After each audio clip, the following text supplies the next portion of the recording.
аты жөнім Сапарбай Айсұлу, 97 жылғымын.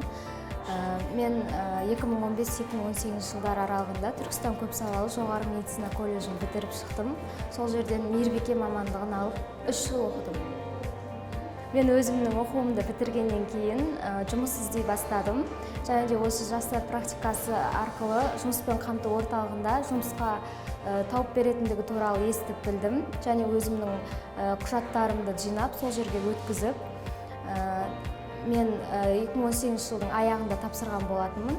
Аз мерзім ішінде олар мені Талғат клиникасында вакансия бар екендігі туралы айтып хабарлады. Мен сол жерге барып, жаңағы құжаттарымды өткізіп, 6 ай уақыт ішінде Талғат клиникасында өзімнің практикамды өткізіп, сол жерде барлығын біліп үйрендім.